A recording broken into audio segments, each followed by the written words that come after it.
नमस्ते, मेरा नाम सिद्धांत है और मेरे साथ इस समय फ्रेम में आपको दिख रहे हैं डॉक्टर M. J. ऑगस्टीन विनो।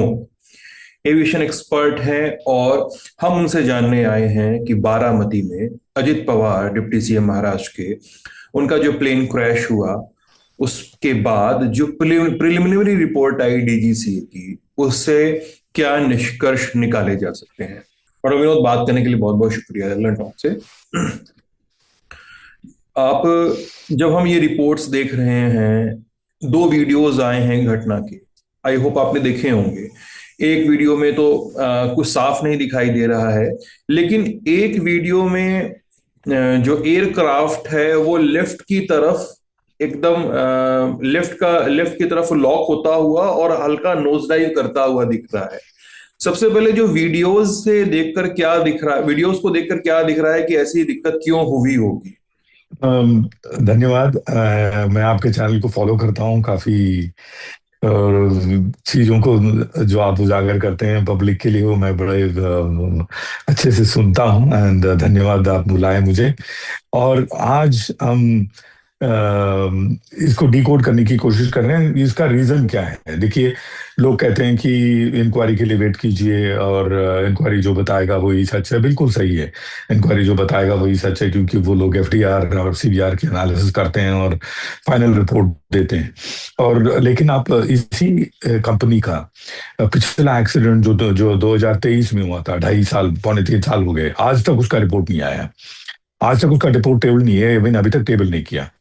तो रिपोर्ट्स को आने में सालों लग जाते हैं। क्यों लग जाते हैं, ये अपने आप में एक दूसरा विषय है और दूसरा शीर्षक है टॉपिक का, जिस पे हम अभी जा नहीं रहे हैं। मेरा कहने का मतलब ये है कि हम जो अवेलेबल इंफॉर्मेशन है उसके आधार पर हम डिकोड करने की कोशिश करते हैं। वो किस लिए करते हैं? क्योंकि हमारी पब्लिक जो है, उनका हक है ये जानना कि क्या हुआ हो सकता है। क्योंकि अभी एकदम ही हुआ है तो लोगों के मन में, महाराष्ट्रियंस के मन में रहता है कि यार मेरे अजीत दादा क्यों चले गए। और मेरी माँ मराठी हैं, मराठा है, इनफैक्ट ये इसी क्षेत्र से आती हैं और बचपन में अजीत दादा को बचपन से जानती हैं।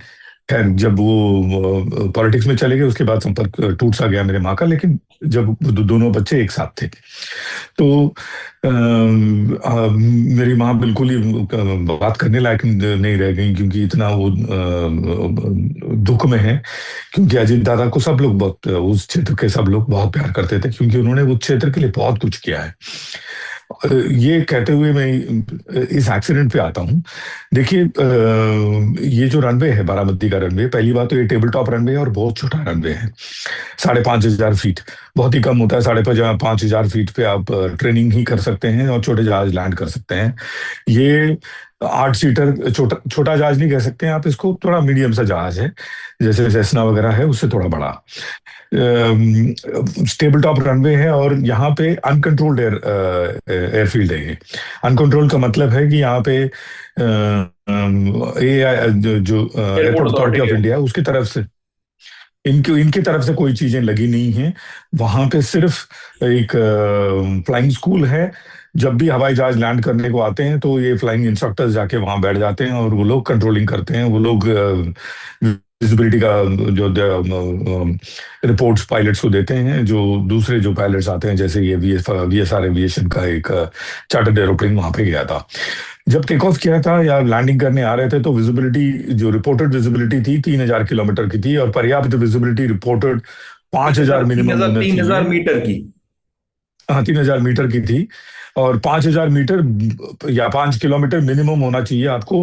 विजुअल फ्लाइट रूल्स, वीएफआर का मतलब है विजुअल फ्लाइट रूल्स। तो 5,000 मिनिमम होना चाहिए आप लैंडिंग अटेम्प्ट करने से पहले। लेकिन एक स्पेशल वीएफआर करके एक कंडीशन है, जिसमें 1,500 मीटर विजिबिलिटी तक आप लैंड कर सकते हैं। लेकिन वो सभी ऑपरेटर्स को नहीं मिलता है। डीजीसीए कुछ चुनिंदा ऑपरेटर्स को ही वो देते हैं, ये स्पेशल वीएफआर जो फैसिलिटी है। क्या बीएसआर को ये दिया गया था, ये अपने आप में एक प्रश्न चिन्ह है। ये जो कि एक बड़ा चार्टर कंपनी हो सकता है उनको स्पेशल वीएफआर की परमिशन मिली हो। फिर भी जब आप विजुअल्स देखते हैं, आप आई एम श्योर हमारे बातों के साथ में जब आप फाइनली इसको लगाएंगे वो विजुअल्स भी दिखाएंगे। वो जैसे आपने शुरू में जिक्र किया था, वो विजुअल्स में मुझे लग रहा है कि विजिबिलिटी कोई इशू नहीं रहा होगा। लेकिन पहली बार जब वो रनवे 290 मतलब रनवे 29 का मतलब है वो 290 वेस्टर्ली फेसिंग है, वेस्ट फेसिंग रनवे है। और सुबह के टाइम में वेस्ट फेसिंग रनवे हम प्रेफर इसलिए करते हैं क्योंकि सूरज आपके आंखों की तरफ नहीं होता, आपके पीछे होता है। तो उस दौरान उन्हें रनवे दिखा नहीं। क्यों? वो अपने आप में वो सीवीआर आने पर पता चलेगा। लेकिन उसमें उन्होंने गो राउंड किया, 6 मिनट बाद वो रनवे 11 विपरीत रनवे पे ऑपरेट लैंड करने आए। विपरीत रनवे पे क्या है, 11 पे आप सुबह सुबह जब लैंडिंग के लिए आते हैं तो सूरज जो है बिल्कुल होराइजन के ऊपर होता है, आपके सामने होता है, तो आपको रनवे आसानी से नजर नहीं आता है।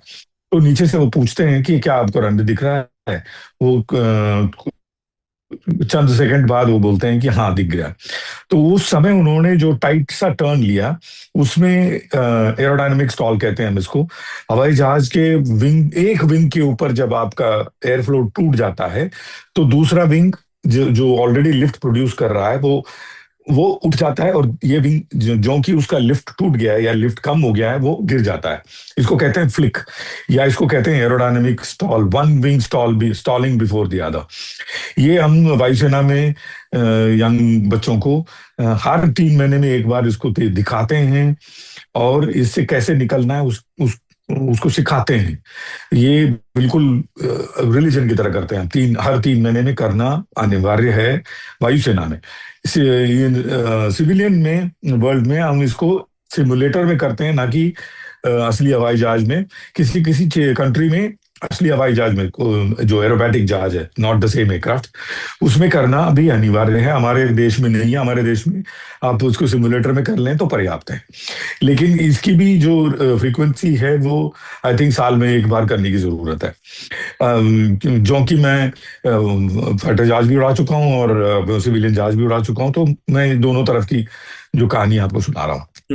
जब आपको एक विंग पर्याप्त लिफ्ट दे रहा है और दूसरा विंग सडनली आपको पर्याप्त लिफ्ट नहीं दे रहा है, तो वो एकदम ही पलट जाता है। वहां से आपको रिकवर करने के लिए आपको कुछ ऑल्टीट्यूड चाहिए, ऊंचाई चाहिए। इस केस में क्या हुआ है कि वो जमीन की इतना नजदीक ये फ्लिक हुआ, उनको वो डिस्टेंस नहीं मिला। ऊंचाई वो नहीं डिस्टेंस मिली। ना मिलने के, ऊंचाई नहीं मिली, वो ना मिलने के कारण वो रिकवर नहीं कर पाए। कोई कहते हैं कि इंजन फेल हुआ होगा, इसीलिए ऐसा हुआ होगा। इस जहाज में आप देखते हैं, आप क्लोजअप इस जहाज के हम श्योर लगाएंगे, इस जहाज में इंजन जो है बिल्कुल ही फ्यूजलाज के ऊपर है, मतलब बॉडी के ऊपर लगा हुआ है। तो एक इंजन फेल होने पे दूसरा इंजन थ्रस्ट दे रहा है, एक इंजन नहीं दे रहा है। तो जो इंजन असिस्टेड याव जिसको बोलते हैं, वो इस जहाज में नहीं होता है, क्योंकि इंजन बाहर की ओर नहीं है, अंदर, एकदम अंदर की ओर है। बॉडी से तो सटा एक हुआ इंजन है। बंद, बॉडी सटा हुआ है, ताकि एक इंजन बंद भी हो जाए तो पता भी नहीं लगेगा कि ये दूसरा इंजन का याव, क्योंकि इतना सटा हुआ है, वो एडवर्स याव नहीं देता है। तो ये इंजन फेल होने की वजह से हुआ, ये जो थियरी उछाला जा रहा है वो अपने आप में लॉजिकली गलत है। और ये एक इंजन में उड़ने या कहीं दूर तक जाने की क्षमता रखता है ये जहाज। और ये जहाज जो है अपने आप में एक थोड़ा एक नायाब सा जहाज है। 51,000 फीट तक जाता है, ध्वनि से 80% 81% तेजी से जाता है। ये सिविलियन जहाज के लिए बहुत हाई स्पीड है। ध्वनि से 81% तेजी से जाना, अगर डिजाइंड है तो उसका विंग जो है बहुत ही पतला है। हम्म। तो फाइटर जहाज की तरह विंग है। हम्म। जो ये फ्लिक जो है ना, जो मैं कह रहा हूँ, एक विंग का लिफ्ट एकदम सडनली गायब हो जाता है और वो ऐसे करके गिर जाता है, ये ससेप्टेबल है लो स्पीड में। और मैंने इसका डेटा एनालिसिस किया था तो 140 नॉट के आसपास है। इसका मतलब ये ग्राउंड के पास था, टाइट टर्न करने की कोशिश कर रहा था। टाइट टर्न मतलब उस स्पीड के लिए, वैसे वो टाइट टर्न कर सकता है। उस स्पीड के लिए जब आप स्पीड, गति कम हो जाती है, आप बैंक जो है कम कम देते हैं, क्योंकि ज्यादा बैंक देंगे वो पलट जाएगा। तो जितनी गति आपकी कम हो जाती है उतना आप उसको फेदर की तरह हैंडल करते हैं, या फिर किड ग्लव्स पहन के हैंडल करते हैं, या या फिर आप उसको उस क्षेत्र में नहीं ले जाते हैं जहां इसकी पॉसिबिलिटी बढ़ जाती है। ये देखिए, किसी पे उंगली नहीं उठा रहा हूँ, ये एक एविएशन का एक पेक्यूलियरिटी है। और एविएशन में ऐसी चीजें होने की संभावना, क्योंकि आप बिल्कुल ही सेफ्टी मार्जिन के बहुत ही पास में होते हैं लैंडिंग के दौरान और टेक ऑफ के दौरान। आप देखते हैं 95% एक्सीडेंट जो है पूरी दुनिया में टेक ऑफ और लैंडिंग के दौरान ही होता है। क्रूज के दौरान एक्सीडेंट की जो नंबर्स हैं वो ना के बराबर है। क्यों? क्योंकि आप जमीन के पास होते हैं, लो स्पीड में होते हैं, और सारी जो प्रॉब्लम्स हैं वो जमीन के आसपास ही होती हैं। बर्ड्स हो, वेदर हो, आप कोई भी चीजें कह लें, तो जिसकी वजह से ये एक एविएशन की पेक्युलियरिटी। आपने AI-171 का एक्सीडेंट देख लीजिए, अगर उनके पास 100 फीट भी हो जाता, वो दूसरा इंजन स्टार्ट हो जाता और वो निकल जाते। तो अभी हम क्या कर सकते हैं? ये जो पायलट हैं, मेरे लिए एक पर्सनल लॉस इसलिए क्योंकि जो को पायलट हैं वो मेरी एक बहुत अच्छे मित्र की बेटी हैं। इनफैक्ट मेरा बेटा और ये इनकी बेटी जो है एक साथ, मतलब बोथ वाइफ्स कंसीव टुगेदर, एक साथ ये पले बड़े। पिछली बार मैं जब इनको देखा था, इनको मैंने स्कूल से पिकअप करके घर छोड़ा था, 8वीं कक्षा में, अच्छा 6ठी कक्षा में थी, इनको मैं घर छोड़ा था। तो मेरे लिए एक बहुत बड़ा एक पर्सनल लॉस है ये को पायलट का जाना। सीनियर पायलट जो हैं कपूर साहब जो हैं, वो 15,000 फ्लाइंग आवर्स के हैं। तो फ्लाइंग आवर्स या एक्सपीरियंस इसमें एक फैक्टर नहीं है। ये एक, मैं कहूँगा, एक पेक्युलियरिटी है इस हवाई जहाज का, इस उस समय का, और संजोग का।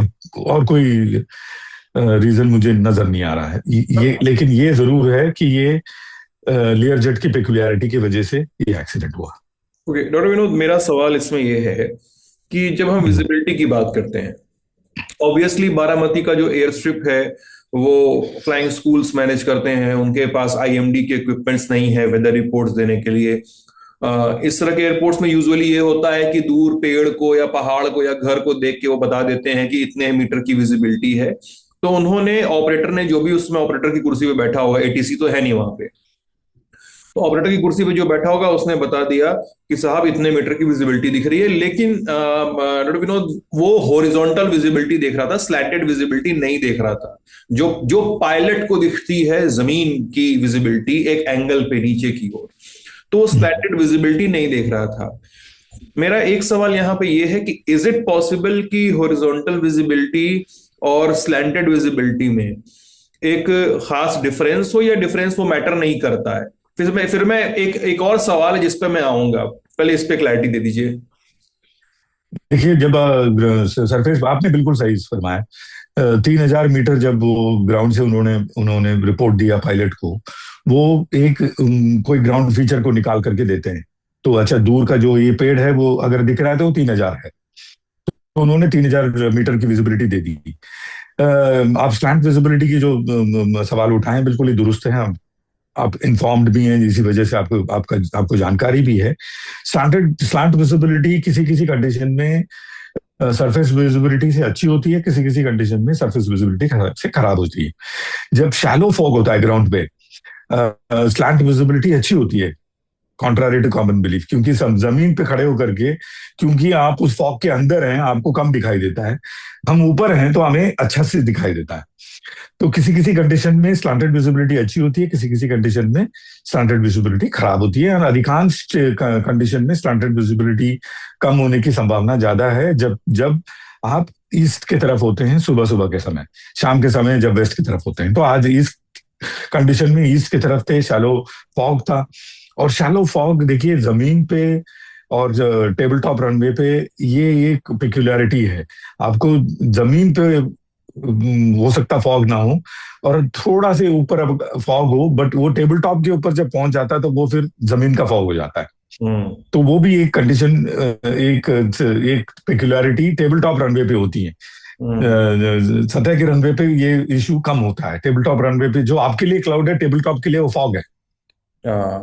तो जो लो क्लाउड आपके लिए है, टेबल टॉप के लिए वो फॉग है, क्योंकि वो लो क्लाउड वहां जाके जमीन से टकरा जाता है। सो ये एक पेक्युलरिटी है। बट मुझे देखिए, जब रिपोर्टेड विजिबिलिटी 3000 होती है ना, स्लांट विजिबिलिटी की कमी जो है 500-600 मीटर होगा, 2.5 हो जाएगा या 2 हो जाएगा, उससे नीचे नहीं जाता है। और 2.5 पर्याप्त विजिबिलिटी है आपको लैंड करने के लिए, और विजुअल ऑब्वियसली लैंडिंग के लिए भी। ऑब्वियसली ऑब्वियसली अगर विजिबिलिटी इशू होता डॉक्टर विनोद, तो जो मुझे हम्म। देखकर लग रहा है बेसिकली, जो रनवे के ऊपर जहाज स्किड करता या रनवे पे लैंड ही नहीं करता, जहाज तो लेफ्ट साइड में रडर घूम चुका था। सो मैं आपके एक ही परिचित हैं, आपके दोस्त हैं, मैं उनसे बात कर रहा था, मैं नाम नहीं लूंगा because he is in government service also, is also a pilot. तो I was talking to him, और उन्होंने मुझे एक चीज बताई कि देर इज अ पॉसिबिलिटी कि लेफ्ट रडर जैम हो गया होगा।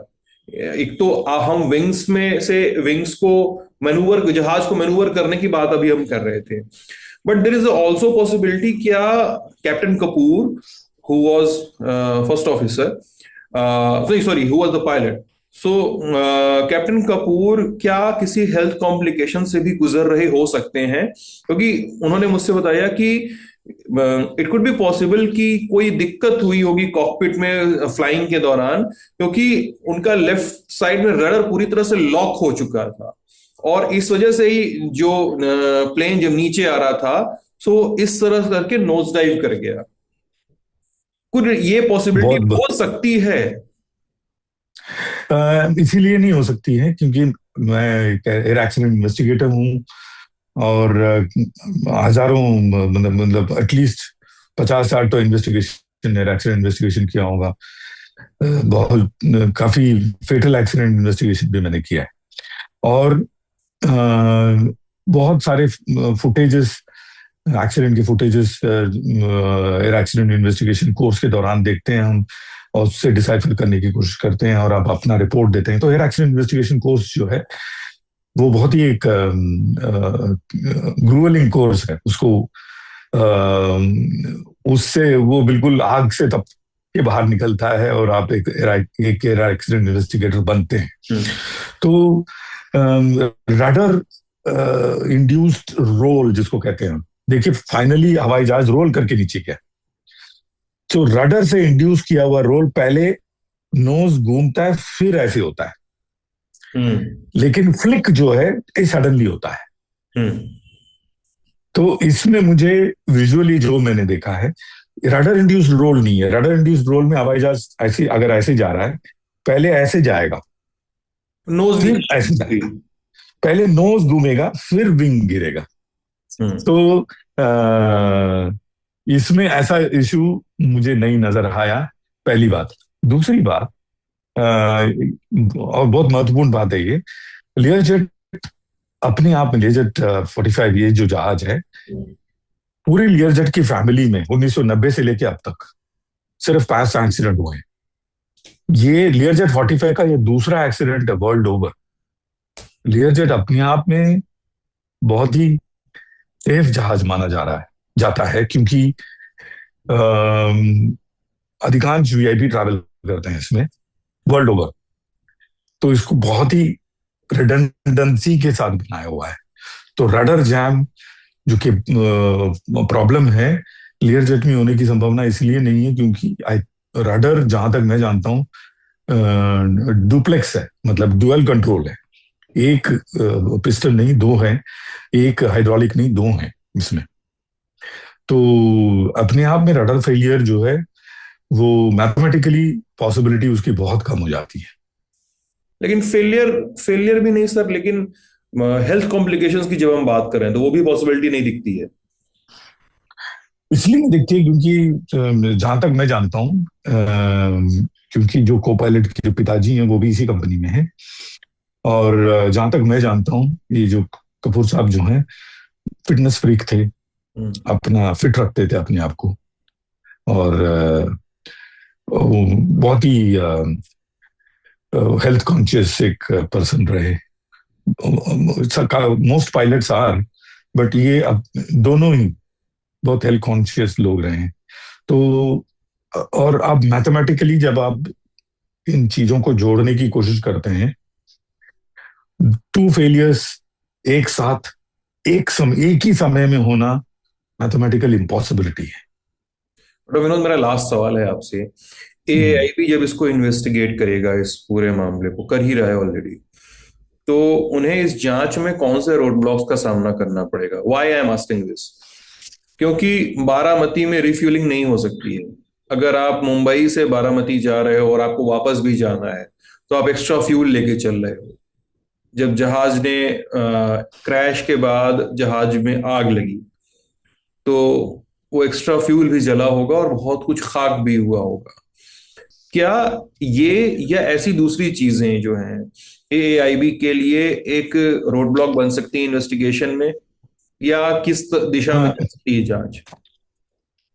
अच्छा सवाल है। आप देखते हैं ये इम्पैक्ट जो है जमीन से, जो इम्पैक्ट हुआ है, इतना हाई स्पीड में नहीं हुआ है, क्योंकि लैंडिंग के लिए आ रहे थे 140 250 300 किलोमीटर प्रति घंटे की स्पीड से। ये मैक्सिमम ये जमीन से टकराया है, जिसकी वजह से आप विजुअली, जब विजुअल्स चलाते हैं, आप फोटोज लगाएंगे, आपको नजर आएगा कि टेल एकदम इंटैक्ट है। और एफडीआर, जो ब्लैक बॉक्स जिसको कहते हैं, जो ऑरेंज कलर होता है, पता नहीं किसने इसको ब्लैक बॉक्स का नाम दिया, हम्म। लेकिन जो एफडीआर है वो टेल के ऊपर होता है। तो एफडीआर के अंदर ही सीवीआर होता है, तो cockpit voice flight recorder. Flight data recorder कहते हैं हाँ, एफडीआर के अंदर ही सीवीआर होता है आजकल। और आजकल जो नए जहाज हैं उसमें दो दो एफडीआर होते हैं। तो एक गया तो दूसरा आपको मिल ही जाएगा। एक दोनों एक ही जगह में नहीं होता है, एक विंग में होता है किसी किसी जहाज में, किसी किसी जहाज में एवियोनिक बे में होता है, किसी किसी में टेल में होता है। तो इस तरह से दो एफडीआर होते हैं। तो एफडीआर तो जहां तक मेरा अनुमान है, एफडीआर तो क्लीनली निकल गया होगा। लेकिन एफडीआर को जो रीड करने की जो मशीन होती है टेक्नोलॉजी, हाँ। वो, हाँ, actually it is a reader, FDR reader. Hmm. FDR reader कोई कई कंपनियां खरीद के नहीं रखती हैं, वो आउटसोर्स ओरिजिनल होती इक्विपमेंट है। मैन्युफैक्चरर को बेचती हैं। हाँ, ओईएम के पास जाता है, वो रीड करके आपको डेटा देते हैं। तो उतना हो सकता है, उतना डिले जरूर आए इससे पहले कि प्रिलिमिनरी रिपोर्ट आए। तो एफडीआर को लेके जाना होगा आपको जैक्सनविल फ्लोरिडा। वहां ले जाके इसको रीड करके, फिर ऑफ कोर्स वो डेटा जो है इंटरनेट से आपको आपके पास आ ही जाएगा। तो वो इशू होना नहीं चाहिए। तो इसमें विलंब होने की संभावना बहुत कम है, ये रिपोर्ट आने में, प्रिलिमिनरी रिपोर्ट आने में। फाइनल रिपोर्ट तो मैं आई मीन, जैसे मैं कह रहा था, पिछला रिपोर्ट जो 2.5 साल से नहीं आया है। हम्म। थैंक यू डॉक्टर विनोद, हमसे बात करने के लिए बहुत बहुत शुक्रिया। इतनी शॉर्ट नोटिस पे हमसे बात करने के लिए। लर्न ऑफ पे आप बातचीत देख रहे थे। अपनी राय हमें कमेंट सेक्शन में जरूर बताइएगा। बहुत बहुत शुक्रिया।